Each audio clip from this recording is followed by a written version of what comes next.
मध्य प्रदेश की शेष बची 19 लोकसभा सीटों पर अपने उम्मीदवारों के नामों के ऐलान को लेकर पीसीसी चीफ जीतू पटवारी ने बड़ा दावा खुलासा किया है। इसी के साथ ही पटवारी ने भाजपा सरकार को आड़े हाथों लेते हुए इलेक्टोरल बॉन्ड को लेकर सरकार पर हमला बोला। देखिए रिपोर्ट। लोकसभा प्रत्याशियों के नामों की घोषणा को लेकर जीतू पटवारी का बड़ा खुलासा।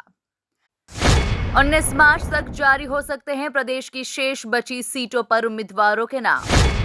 इलेक्टोरल बॉन्ड पर पीसीसी चीफ जीतू पटवारी ने बोला भाजपा पर जुबानी हमला।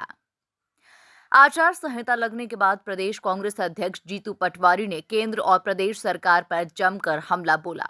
पीसीसी चीफ जीतू पटवारी ने कहा कि मध्य प्रदेश में भी चुनाव है, लेकिन विधानसभा चुनाव के बाद जिस तरह भारतीय जनता पार्टी और पीएम नरेंद्र मोदी की गारंटियां पूरी नहीं हुई, इससे आम जनता हताश और निराश है।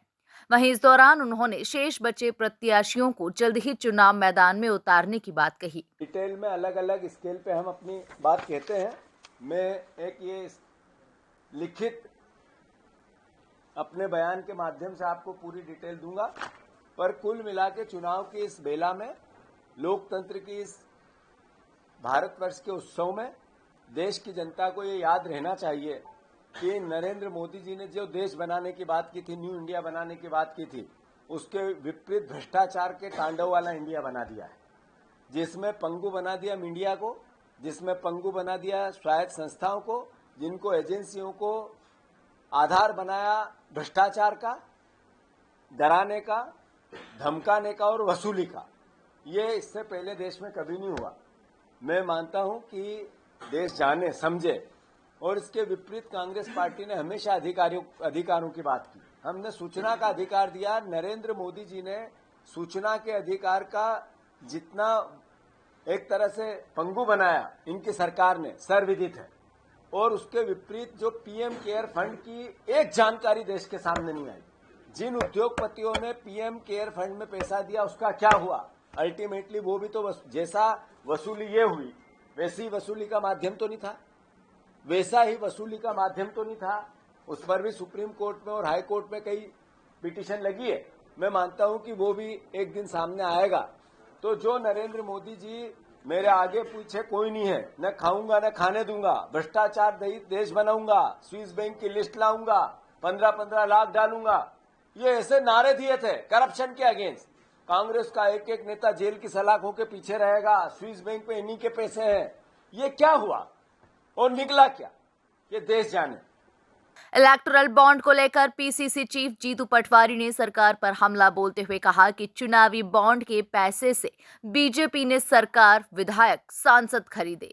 इलेक्टोरल बॉन्ड करप्शन सामने आने के बाद साफ हो गया कि मोदी सरकार से करप्ट कोई नहीं है।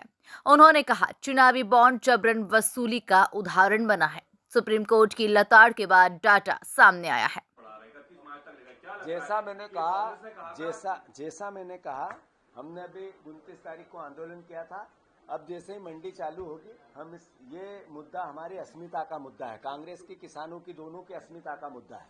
ये वादा खिलाफी नहीं है, झूठ नहीं है, पाखंड नहीं है, सिर्फ आंखों में धूल नहीं झोंकती है।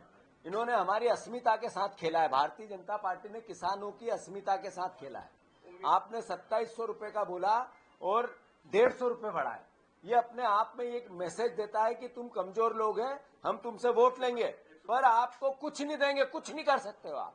किसान भाइयों, मैं आग्रह करना चाहता हूं, ये एक वोट लोकसभा का, ये आपकी ताकत को दर्शाएगा, ये आपकी भावना को दर्शाएगा।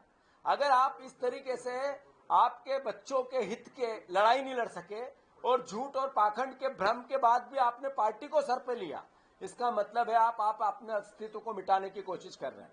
मैं किसान भाइयों से हाथ जोड़ के प्रार्थना कर रहा हूं कि जो धान का दाम और गेहूं का दाम बीजेपी ने दिया है, कहा है वो लेंगे, अन्यथा हर रोज इसकी बात जिससे जैसी बने, वो चाहे सोशल मीडिया पे, चाहे प्रत्यक्ष अप्रत्यक्ष, भौतिक अभौतिक, हर तरीके से करना है, राजनीतिक गैर राजनीतिक।